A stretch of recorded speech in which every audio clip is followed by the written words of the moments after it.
الحمد لوليه والصلاة على نبيه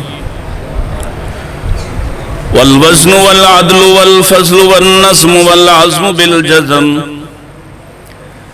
بوحدته بكبريائه بسلطان وبإعلان وبإتقان وبإيمان وبيان في فرقان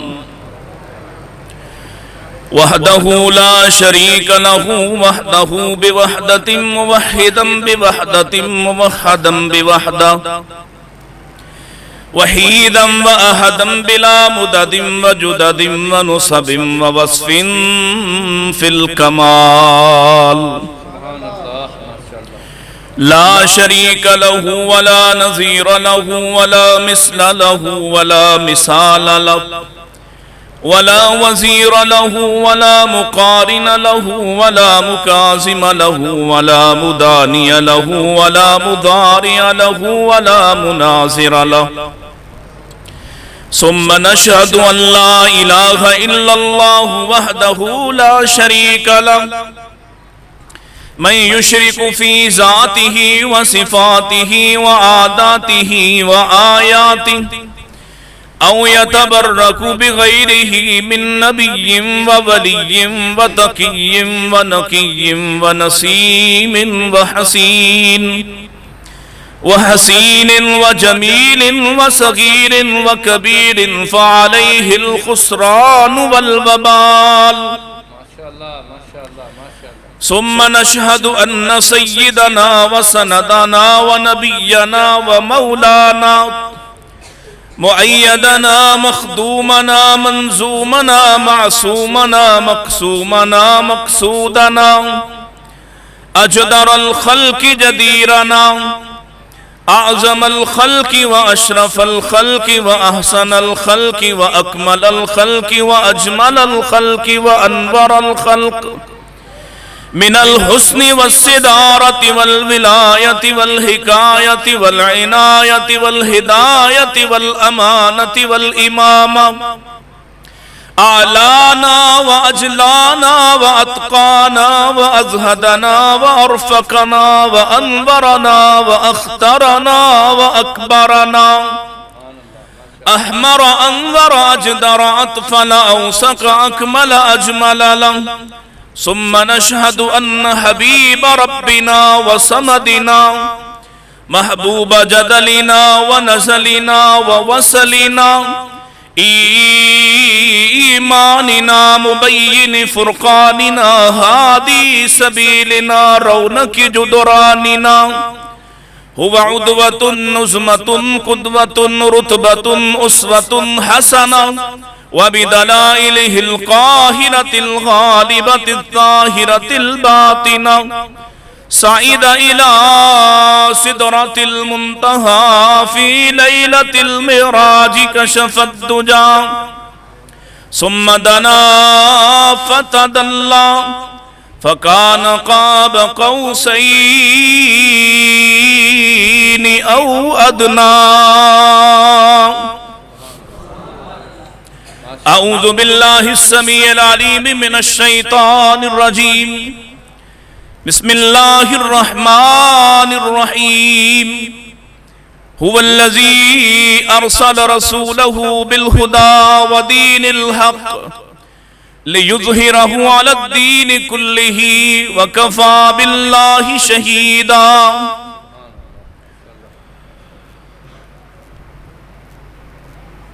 وہی ذات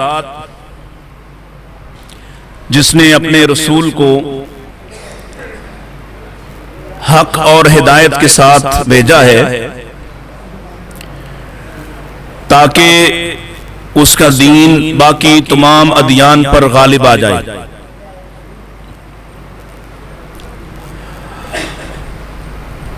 اور یہ ہو کر رہے گا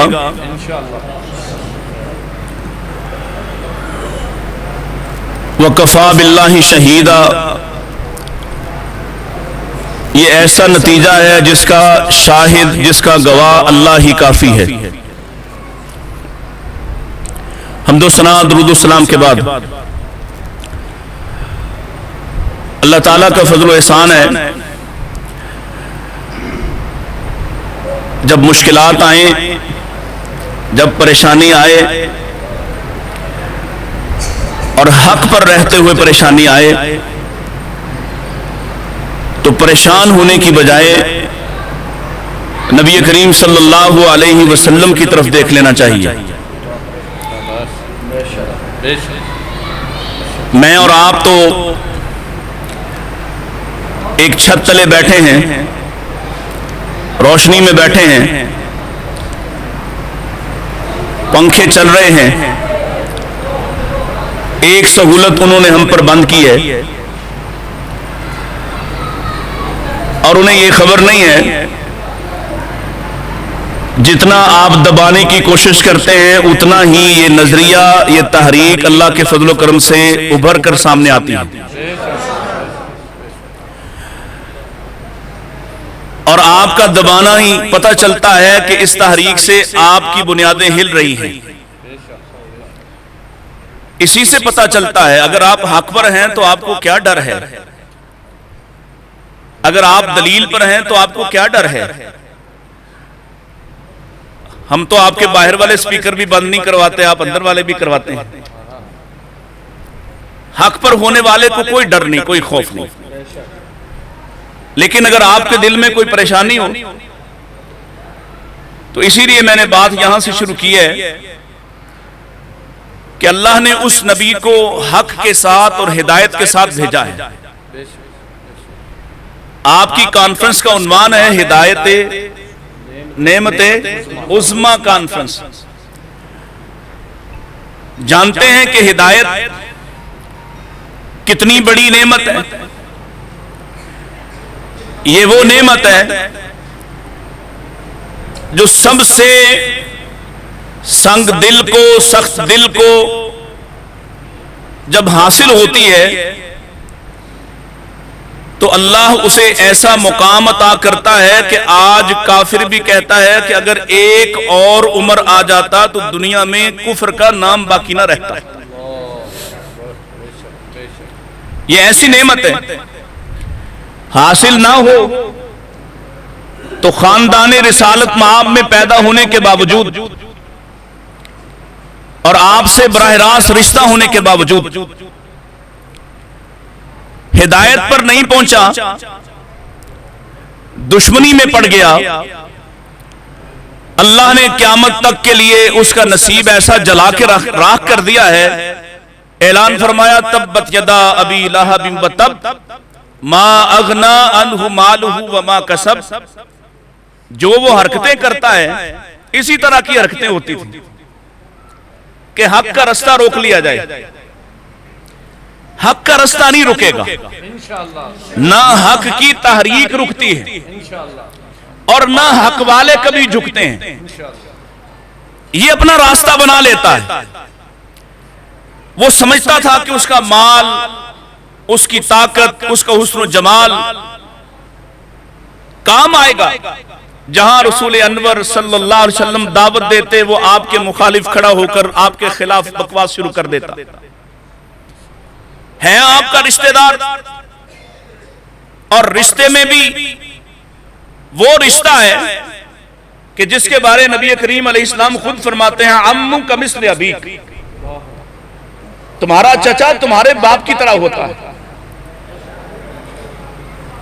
اس رشتے کی قدر نہیں کر رہا اور آپ کے راستے کی رکاوٹ بننا چاہتا ہے،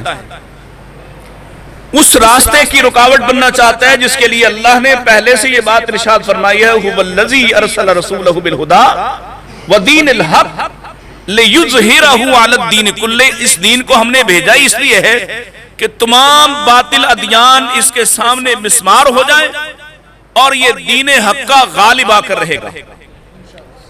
راستے کی رکاوٹ بننا چاہتا ہے۔ اور آپ آج کیا پڑھتے ہیں؟ اللہ کا وہ اعلان پڑھتے ہیں جس میں مسلسل پھٹکار ہے، مسلسل لعنت ہے،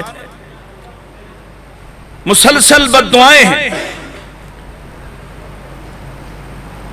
اور جس نے راستہ آپ کا دامن پکڑ لیا، جو آپ کے دامن کے ساتھ منسلک ہو گیا، وہ کہاں سے چلا ہے؟ اور کتنا معمولی، بظاہر کتنا معمولی ہو گیا تھا، فارس سے چل کر، گھر سے بھاگ کر، توحید کی کوشش، توحید کی تڑپ لے کر، شہروں شہروں گھوم کر، مختلف پادریوں کی، راہبوں کی خدمت کر کے آخر کار مدینہ آیا ہے، اور مدینہ آتے آتے غلام ہو چکا ہے، غلام ہو چکا ہے، اور اپنے مالکوں کی اس باغ کی رکھوالی کر رہا ہے، خدمت کر رہا ہے، کھجور کے درخت پہ چڑھے ہوئے ہیں، تو نیچے دونوں جو مالک ہیں وہ دونوں آپس میں باتیں کر رہے ہیں کہ یہ شخص آیا ہے، اس طرح کا دعویٰ کرتا ہے، نبی کریم علیہ السلام کی دعوی نبوت کو سنتا ہے تو وہاں سے نیچے اترتا ہے، اور وہ نشانیاں جو آخری پادری نے، آخری راہب نے بتائی تھی، ان نشانیوں کو آپ کے سامنے آ کر آزماتا ہے۔ پہلے دن کھجوروں کا ایک ٹوکرا لے کر آتا ہے اور آپ کے سامنے پیش کرتا ہے، صدقہ کے لیے کہتا ہے، اللہ کے نبی نے اٹھا کر صحابہ کو دے دی، بانٹ دو، سب لوگ کھا لو، آپ نے خود کچھ نہیں کھایا۔ دوسرے دن لائے، کہا یہ آپ کے لیے تحفہ ہے، ہدیہ ہے، اللہ کے نبی علیہ السلام نے اٹھایا، اپنے گھر بھجوا دیا۔ پھر ایک جنازے پر آپ بیٹھے ہوئے ہیں تو آپ کے کندھوں کے درمیان مہر نبوت کو دیکھنے کی کوشش کر رہے ہیں، نشانیاں پوری ہو گئی۔ فارس سے چل کے آنے والا خوش نصیب ہو گیا، آپ کے گھرانے میں ہیں، آپ کے رشتہ دار ہیں، نصیب نہیں کھل سکے۔ فارس سے چل کے آنے والا، سینکڑوں ہزاروں میل کا سفر طے کر کے آنے والا، ایسا خوش نصیب ہے۔ اللہ اکبر۔ ایک موقع پر اللہ کے نبی علیہ السلام نے فرمایا، ان الجنت لتشتاق، جنت بھی مشتاق ہے 3 لوگوں کے لیے۔ سنیے ذرا حدیث اور اپنے سینے ٹھنڈے کر لیجئے کہ یہ راستہ حق کا راستہ ہے، اس کی رکاوٹیں سینے سے لگائیے، اس کے کانٹوں کو چبھنے دیجئے، اور میں آپ سے کہتا ہوں دلیل کے ساتھ، کل نبی کریم علیہ السلام کے سامنے حوض کوثر پر میرے اور آپ کے قدموں میں شاید کانٹا نہ چبھا ہو اسلام کے لیے۔ آج کی یہ کانفرنس کروانے والے سن لیں، اس کے انتظامات کروانے والے سن لیں، اور میری قیادت بھی سن لیں، اللہ کی قسم یہی وہ مشکلات ہیں جو کل پیارے نبی علیہ السلام کے سامنے سند فضیلت بن جائیں گے۔ کل آپ کے سامنے، آپ کی عدالت میں، آپ کی بارگاہ میں پیش کرنے کے لیے اگر کہا جائے لاؤ کوئی ایک مصیبت جو تم نے دین کے لیے اٹھائی، تو ہم یہ پیش کریں گے انشاءاللہ، کہ ملک بھی پاکستان ہو، اسلامی ملک ہو، ہم بھی اسی کے شہری ہوں، اور برابر کے حقوق نہ دیے جائیں، تو یہ مشکل ہے کہ نہیں؟ تکلیف ہے یا نہیں؟ اور یہ تکلیف اللہ کی قسم ہے ہمارے سینوں پر تمغوں کی طرح اعزاز کی صورت میں سجے گی، اس لیے بالکل نہ گھبرائیے۔ آئیے توجہ فرمائیے، فرمایا جنت بھی 3 لوگوں کی مشتاق ہے۔ کن کی؟ علی و عمار و سلمان۔ اللہ اکبر۔ 3 لوگوں کی جنت مشتاق ہے، ایک سیدنا علی رضی اللہ تعالیٰ، دوسرے سیدنا عمار رضی اللہ تعالیٰ، اور تیسرے سیدنا سلمان رضی اللہ تعالیٰ۔ پھر یہی بس نہیں، میرے نبی نے اجالے کا سفر کرنے والا، تاریکیوں سے نفرت کرنے والا سلمان فارسی، وہاں سے چل کر فارس سے مدینہ آنے والا، آپ کے ساتھ بیٹھے ہوئے، اور آپ نے، اور میں اس کانٹیکس میں، اس پس منظر میں آپ کو یہ حدیث سنا رہا ہوں کہ آپ کا دل دکھا ہوگا، آپ پریشان ہوں گے، آپ کے دل میں طرح طرح کے وسوسے ہوں گے، خیالات ہوں گے کہ یار ہم نے کوئی برائی کی ہے؟ کوئی موسیقی کی محفل ہوتی تو کوئی پوچھتا بھی نہ، کوئی بے حیائی کی مجلس ہوتی تو کوئی آتا بھی نہ، قرآن و سنت، مسجد میں بات، یہ اتنا بڑا جرم ہے کہ تم آ جاؤ اور تم روکنے لگ جاؤ، تو ڈریے مت، گھبرائیے مت، پریشان مت ہوئیے۔ سلمان فارسی یوں ساتھ بیٹھے ہیں، اور پیارے نبی علیہ السلام کیا فرماتے ہیں؟ یہ ہے یہ ہے ہدایت نعمت عظمی۔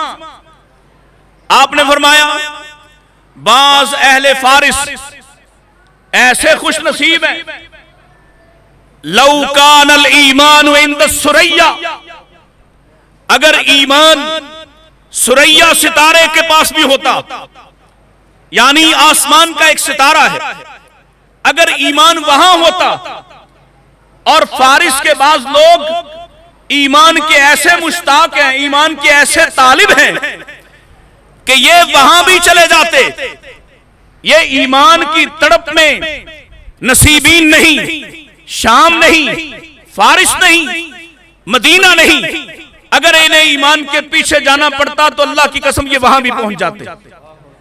صحابہ نے پوچھا یا رسول اللہ ان میں سے کوئی ایک، کوئی بتائیے کون ہے وہ؟ پیارے نبی نے یوں آپ سلمان فارسی کی ران پہ ہاتھ مار کے کہا ان میں سے ایک یہ ہے، یہ اجالے کے مسافر، اور تمہیں مبارک ہو کہ تم نے آج ایک مشکل برداشت کر کے، اپنے مزاج کے خلاف ایک تکلیف دہ بات برداشت کر کے اس سفر کا آغاز کیا ہے۔ اصل میں مفتی صاحب جانتے ہیں ہم نے تو مارے کھائی ہیں، آپ نے بھی کھائی ہوں گی، اس گاؤں والوں نے بھی دھکے کھائے، مسجدوں سے نکالے گئے۔ قصور کیا تھا کہ ہم کہتے تھے ہمارا دستور قرآن و سنت کے علاوہ کوئی اور نہیں ہو سکتا، اگر دستور مانیں گے تو قرآن و سنت کو مانیں گے، اگر ہدایت مانیں گے تو قرآن و سنت کو مانیں گے، اور اس کے سوا کسی اور تیسری بات کو مان سکتے؟ کیونکہ ہدایت اس کے سوا کچھ ہو سکتا؟ نبی کریم صلی اللہ علیہ وسلم آپ کا تعارف کیا ہے؟ آپ کیا پیغام لے کر آئے ہیں؟ اگر ہدایت اور حق کسی اور کے ساتھ بھی ہے، کسی اور کے پاس بھی ہے، تو پھر آپ کا امتیاز کیا ہے؟ جبکہ اللہ تو قرآن میں کہہ رہا ہے هُوَ الَّذِي أَرْسَلَ رَسُولَهُ بِالْهُدَى وَدِينِ الْحَقِّ، ہدایت بھی مصطفیٰ کے ساتھ ہے، حق بھی مصطفیٰ کے ساتھ ہے، اور آپ سب سے بڑی نعمت ہیں، اور آپ کی اس نعمت کی قدر کیا ہے؟ پیارے مصطفیٰ کا حکم آتا جائے اور میری اور آپ کی گردن جھکتی جائے، یہ ہے اصل میں اس نعمت کو تسلیم کرنا۔ آئیے بات چھڑی ہے تو اور عرض کیے دیتا ہوں، کبھی کبھی یہ بھی ہوتا ہے ایک جیسی صلاحیتوں کے لوگ، ایک جیسے قد کاٹ کے لوگ، ان میں سے ایک ہدایت کو پسند کر لے اور ایک ضلالت کو۔ اللہ کی قسم اللہ ہدایت والے کو محبوب بنا دیتا ہے کائنات کا، اور ضلالت والے کو، گمراہی والے کو ساری دنیا کے سامنے ذلیل و رسوا کر دیتا ہے۔ مثال دوں، یاد رہے گی، میری آواز آپ تک آ رہی ہے؟ باہر والوں تک آ رہی ہے؟ پیارے نبی علیہ السلام نے ایک دعا کی، وہ موضوع رہ گیا جو میں آپ کے لیے لے کے آیا تھا، بات کہیں اور نکل پڑی۔ دعا کی آپ نے، بڑی معروف دعا ہے، اللہم اعز الاسلام بعمر ابن الخطاب او عمر ابن ہشام، اللہ ان دونوں میں سے کوئی ایک مجھے عطا کر اور اسلام کو عزت عطا فرما۔ دونوں میں سے کوئی ایک دے۔ اس کا مطلب کیا ہے؟ اس کا مطلب ہے دونوں صلاحیتوں کے اعتبار سے برابر تھے، دونوں صلاحیتوں کے اعتبار سے برابر تھے، قد کاٹ کے اعتبار سے، طاقت قوت اور اپنے اثر و رسوخ کے اعتبار سے برابر تھے، تبھی تو برابر رکھ کے مانگا ہے کہ اللہ جو تجھے پسند ہے وہ مجھے عطا کر دے۔ اللہ اکبر۔ اور حضرت ڈاکٹر حمید اللہ ایک بہت بڑے مصنف ہیں، سیرت نگار ہیں، بے شمار کتب کے مصنف ہیں، بہت بڑا نام ہے، کہتے ہیں نبی کریم علیہ السلام نے انفرادی طور پر اکیلے اگر کسی کو دعوت، سب سے زیادہ کسی پر محنت کی ہے، ایک آدمی پر بار بار اگر محنت کی ہے تو وہ عمر ابن ہشام یعنی ابو جہل ہے۔ نبی کریم علیہ السلام نے اسے بہت زیادہ دعوت دی ہے، جہاں ملاقات ہوئی، جہاں ملے ہیں، جس رستے پر ملے، جس مجلس میں ملے، گویا محسوس یہ ہو رہا ہے کہ کچھ اس کو فوقیت حاصل تھی، اپنے معاشرے میں دوسروں سے ممتاز تھا، خاندانی اعتبار سے ایک بڑی قوم کا سربراہ ہے، آپ کے قبیلے کے برابر کا، آپ کے خاندان کے دوسری شاخ بنو امیہ سے، اور ان کا بھی طاقتور فرد ہے، آپ نے اس کو اکیلے انفرادی طور پر دعوت زیادہ دی ہے۔ حضرت عمر رضی اللہ تعالیٰ عنہ کے ساتھ تو بہت کم سامنا ہوا، لیکن دونوں معاشرے کے اندر اثر و رسوخ کے اعتبار سے اور صلاحیت کے اعتبار سے برابر سمجھے جاتے ہیں کہ اللہ کے نبی نے دونوں کو برابر رکھ کر اللہ کے سامنے ہاتھ اٹھائے۔ اور اللہ نے کس کو عطا کیا ہے؟ بولیں بولیں ذرا، آپ کا سپیکر نہیں بند، ادھر والا بند ہے، آپ بولیں کس کو پسند کیا ہے؟ عمر بن، کیا عطا کیا اللہ نے عمر کو؟ عمر وہ ہیں، اللہ نے عمر کو کیا مقام عطا کیا ہے کہ نبی کریم علیہ السلام کبھی خواب دیکھتے ہیں، خواب میں آپ دودھ پی رہے ہیں اور بچا ہوا دودھ سیدنا عمر کو دیتے ہیں، اس کی تعبیر علم کی ہے۔ کہیں قمیص دیکھتے ہیں عمر کی، کہیں آپ ایک کنویں پر کھڑے ہو کر دیکھ رہے ہیں کہ پہلے ساتھی رفیق آتا ہے، صدیق آتا ہے، اور اس کنویں سے پانی نکال رہے ہیں، اور پانی نکالنے میں مشکل پیش آ رہی ہے۔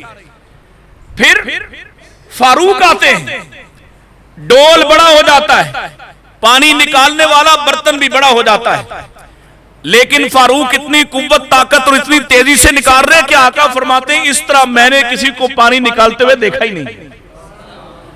اور دیکھتے ہی دیکھتے عمر نے وہ سارا کھیت سیراب کر دیا۔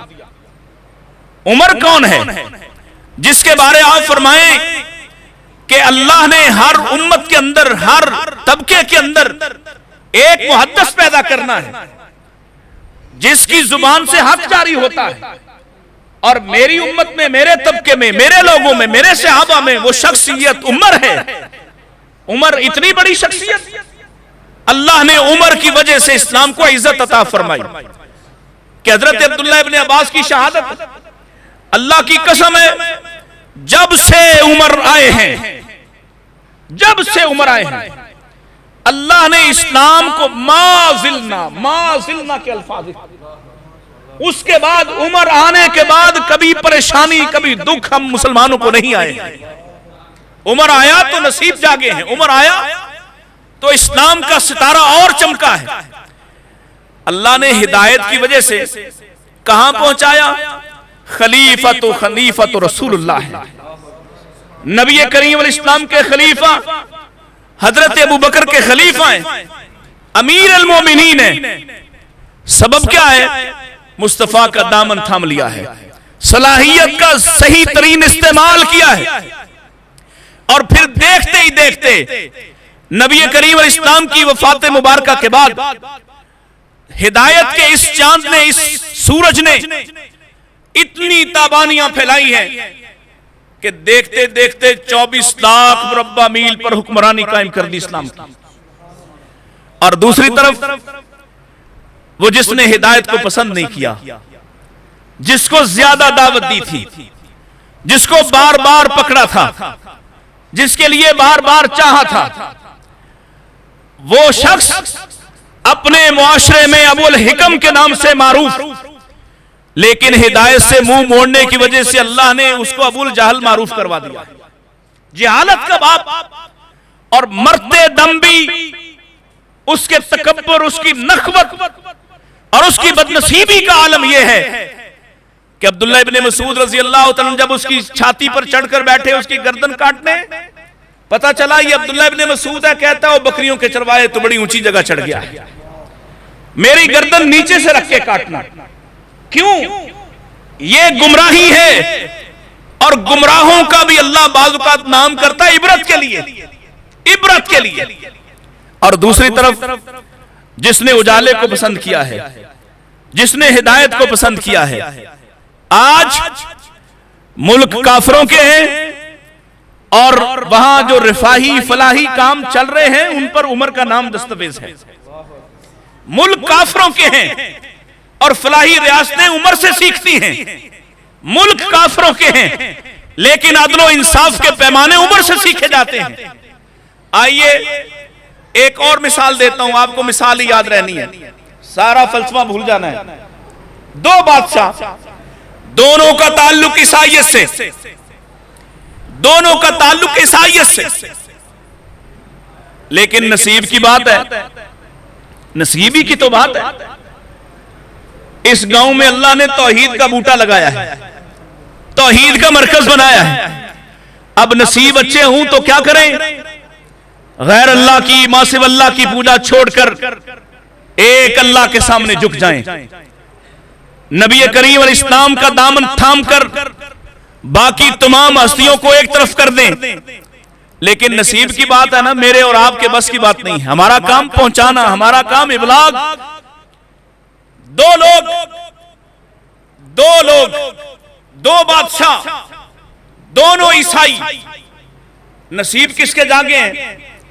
دونوں کو سمجھ آئی ہے، دونوں کی طرف اللہ کے نبی علیہ السلام کے خطوط جاتے ہیں۔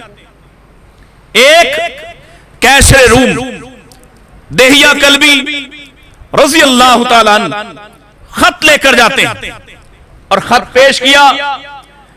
جب کیسر نے وہ خط پڑھا، خط سنا، اس کے مندرجات سنے، سوال جواب کیے، پھر بازار سے بلا کر تاجروں سے تصدیق چاہی۔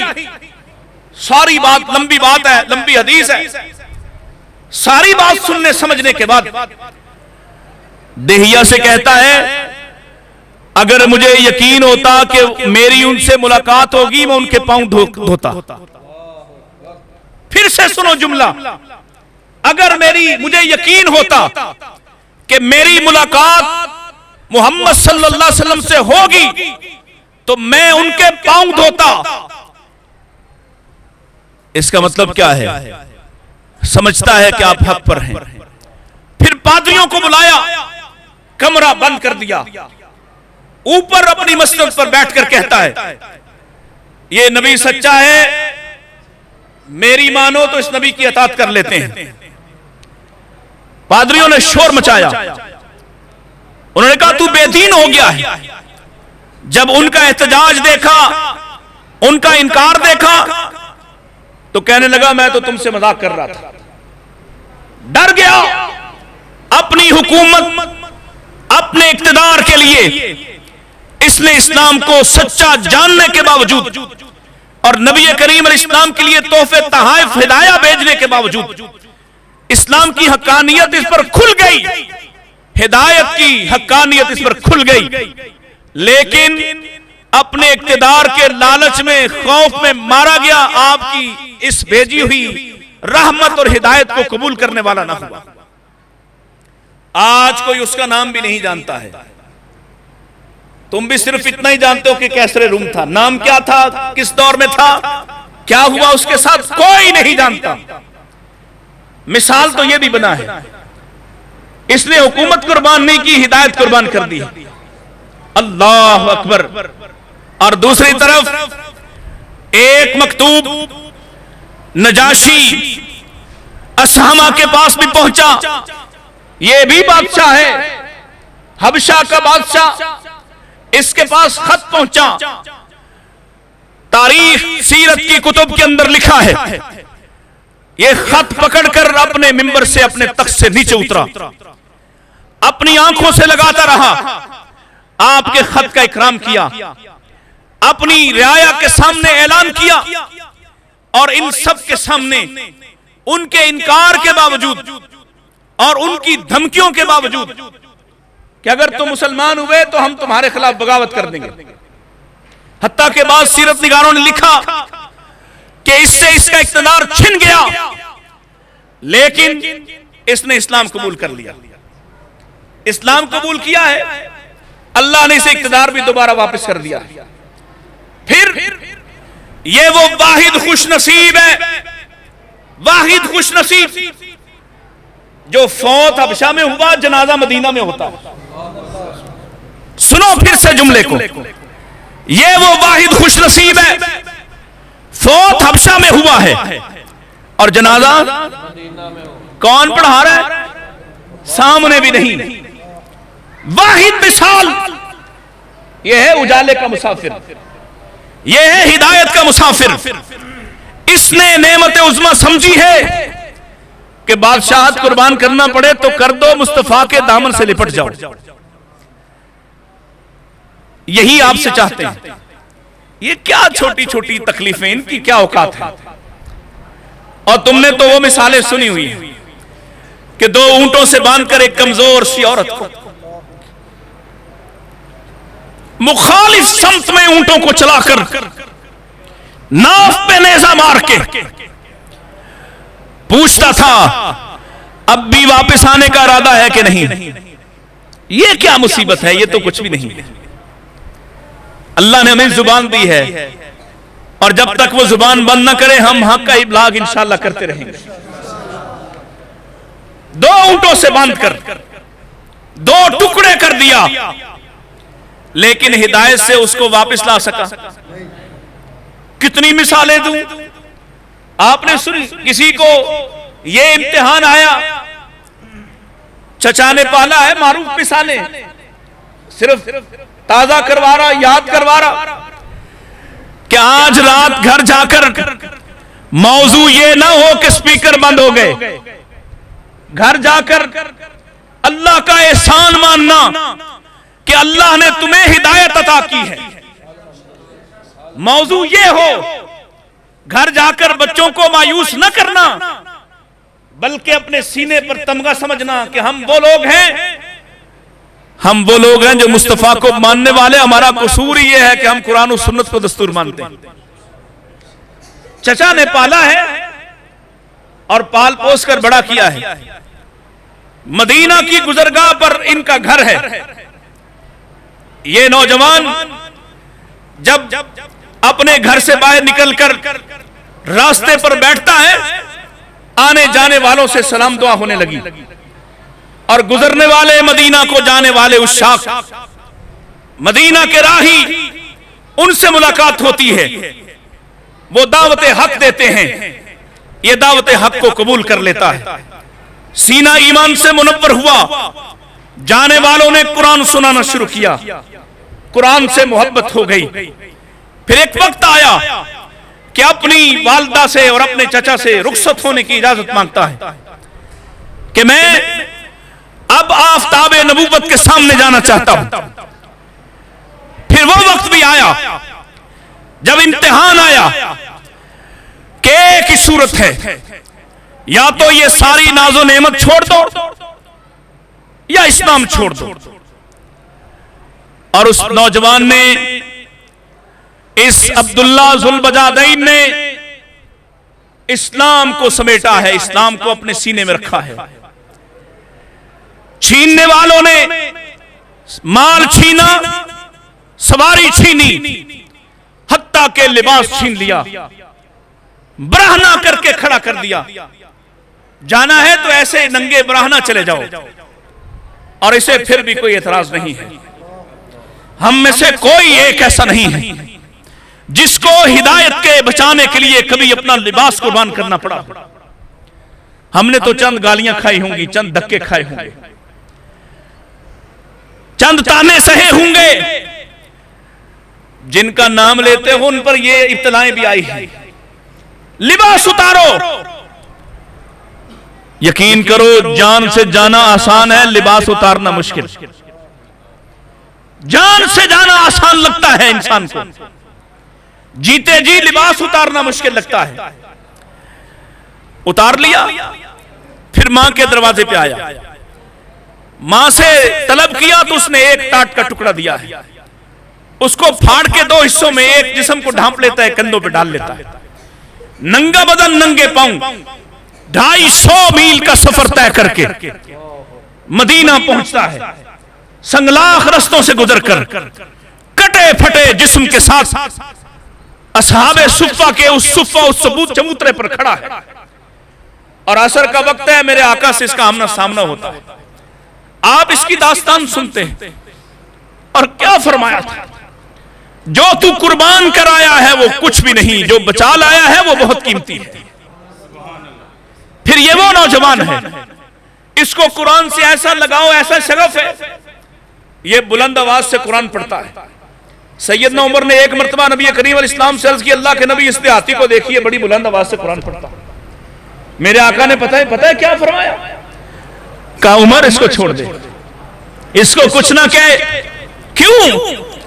کہا یہ قرآن سے محبت کرتا ہے، اللہ اور اس کے رسول سے محبت کرتا ہے، اس کو کچھ مت کہہ۔ پھر وہ وقت بھی آیا، اس نے ایک ہی جنگ میں حصہ لیا، غزوہ تبوک، واحد جنگ، نوجوان آدمی، واحد جنگ، سنتے جانا ہدایت کو، جس نے اپنے سینے کا چراغ بنایا، روشنی بنایا، اس کے نصیب کتنے جاگتے ہیں۔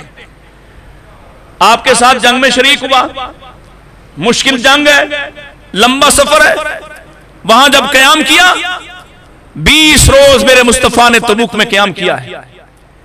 اور یہ وہ جنگ ہے جس میں تم واقعات سنتے سناتے رہتے ہو کہ اس پر جانا ہی کتنا مشکل کام تھا۔ ایک سواری 3 لوگوں کے لیے، ایک سوار تو 2 پیدل چلیں گے، کھانے کا سامان وہ بھی کم، پینے کے پانی وہ بھی کم، اور جنگ کس سے ہے؟ روم سے، سپر پاور سے۔ لیکن صحابہ کی عظمت کو سلام ہے، اللہ کی قسم کوئی پلٹ کر یہ نہیں کہتا کہ ہم نہیں جائیں گے آپ کے ساتھ۔ پہنچے وہاں آپ قیام فرما رہے۔ ایک روز یہ عبداللہ میرے نبی کے پاس آتے ہیں، یہی نوجوان، اور آ کے عرض کرتے ہیں اللہ کے نبی صلی اللہ علیہ وسلم کہہ دو، اس کے لیے تو سپیکروں کی ضرورت نہیں نا، صلی اللہ علیہ وسلم۔ آ کے عرض کرتا ہے یا رسول اللہ صلی اللہ علیہ وسلم، میرے لیے دعا کر دیجئے، اللہ مجھے شہید ہونے کا اعزاز عطا کر دے، اللہ مجھے شہادت عطا کر دے۔ پیارے نبی علیہ السلام فرماتے ہیں میں تو یہ دعا نہیں کرتا کہ تمہیں دشمن کا کوئی تیر تلوار بھالا لگے۔ حیران ہو کے عرض کرتا ہے یا رسول اللہ اگر دشمن کا تیر تلوار بھالا مجھے نہیں لگے گا تو میں شہید کیسے ہوں گا؟ فرمایا تجھے بخار بھی تو آ سکتا ہے، تجھے بخار بھی تو آ سکتا ہے، اور تو میدان جہاد میں بخار سے فوت ہو تو یہ بھی تو شہادت۔ اللہ اکبر۔ پھر عبداللہ ابن مسعود رضی اللہ عنہ کہتے ہیں اس نوجوان کو بخار آیا، شدید بخار ہوا، اور کہتے ہیں ایک رات میں جاگا، ابن مسعود کی گواہی سن لو، کہا ایک رات میں جاگا میں نے، اور صحابہ کی محبت کے صدقے جائی، آنکھ کھلی تو کہتے ہیں میں نے مصطفیٰ کے بستر کی طرف دیکھا، آنکھ کھلی تو مصطفیٰ کے بستر کی طرف دیکھا، آپ اپنے بستر پر نہیں ہیں، میں نے ابو بکر کے بستر پر دیکھا، وہ بھی اپنے بستر پر نہیں ہے، میں نے عمر کو دیکھا، وہ بھی اپنے بستر پر نہیں ہے۔ صحابہ کو بھی پتا ہے ترتیب کیا ہے اور کون کون ساتھ ہو سکتا ہے، نہیں سمجھے؟ کسی اور مجلس میں یہ باتیں ہوتی تو پتہ نہیں لوگ کیا حالات کرتے ہیں۔ صحابہ کو پتا ترتیب کیا اور آپ کن کے ساتھ ہو سکتے ہیں، آپ نہیں تو ساتھ کون ہو سکتا ہے؟ اٹھے، کہتے ہیں لشکر میں ڈھونڈتا رہا، پھر لشکر سے باہر نکلا، پریشان اللہ کے رسول اپنے ساتھیوں سمیت کہاں چلے گئے؟ دور دیکھا میدان کے اندر ایک چراغ جل رہا ہے، چل پڑا، وہاں پہنچا تو دیکھا آپ کے صاحبین قبر کھود رہے ہیں۔ توجہ میری طرف، میں ابھی بس ختم ہی کرنے والا ہوں، توجہ میری طرف۔ آپ کے صاحبین قبر کھود رہے ہیں اور آپ کنارے پر بیٹھے ہیں، اور آپ فرما رہے ہیں کہ اس کو سیدھا کرو، اس کو برابر کرو۔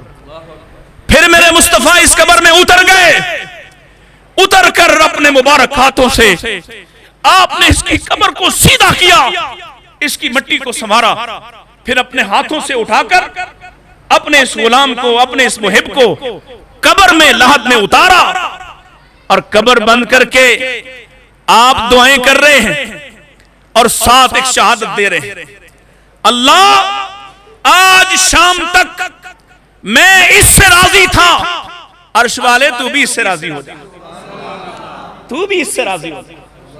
اور یہ جملے سننا تھے کہ عبداللہ ابن مسعود کہتے ہیں دعائیں اس کے لیے ہو رہی تھیں اور آپ اپنی رضا کا سرٹیفکیٹ اس کے لیے جاری کر رہے تھے، اور میرے دل سے خواہشیں بلند ہو رہی تھی، کاش مرنے والا عبداللہ وہ نہ ہوتا، یہ والا عبداللہ ہوتا۔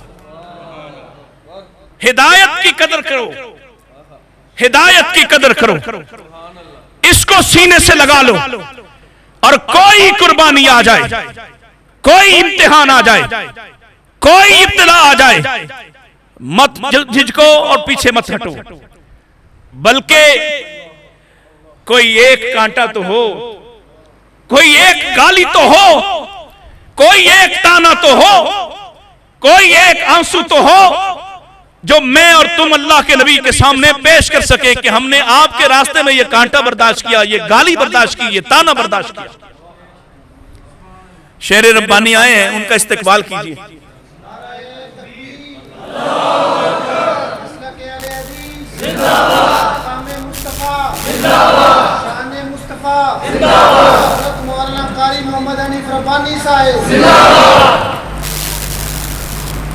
بس میں اپنی آخری بات عرض کرتا ہوں، ہدایت کی قدر کرو اور شرمندہ نہ پھرو کہ تمہیں کوئی تانا دے تو تم شلوار نیچے کر لو، شرمندہ نہ پھرو۔ اور یہ تمہارے ساتھ ملک ہے، وہاں دوبارہ حکومت آ گئی ہے ان کی، تم نے کیا مصیبتیں اٹھائیں، تم نے تو دھکے کھائیں، اللہ کی قسم ہے وہاں رفع الیدین نبی کی سنت کرنے کے لیے لوگوں نے اپنے بازو کٹوائے۔ یہ تمہارے ساتھ ملک ہے، یہاں بڑا خوشنما پیش کیا جاتا ہے، اور اب پھر سے اللہ کرے کہ وہ اپنی سابقہ روش کو ترک کر دیں۔ آپ کے رستے میں، ایمان کے رستے میں، اسلام کے رستے میں، ہدایت کے رستے میں جو تم نے قربان کیا، اللہ کی قسم ہے، شہادت دیتا ہوں، گواہی دیتا ہوں، ذمہ داری سے کہتا ہوں، وہ تمہارے لیے کل تمہارے نصیب کو جگانے کے لیے کافی ہو جائے گا۔ اور اگر آج تم ان چھوٹی چھوٹی باتوں پہ پریشان ہوتے ہو، تذکرے کرو، چھوڑ دو اس بات، اللہ کا شکر ادا کرو کہ ابھی تمہارا مقابلہ جاری ہے اور تم حق پر کھڑے ہو، اور حق پر ثابت قدم رہنا، حق پر ثابت قدم رہنا، جو بات بار بار میں دہرا رہا کہ گھر جا کر یہ موضوع نہ ہو کہ سپیکر بند ہو گئے، سمجھی، گھر جا کے موضوع کیا ہو، یہاں ہمارے علماء جو آپ کے سامنے قرآن و سنت کے موتی رکھے، یہ موضوع ہو، یہ موضوع ہو گھر جا کر۔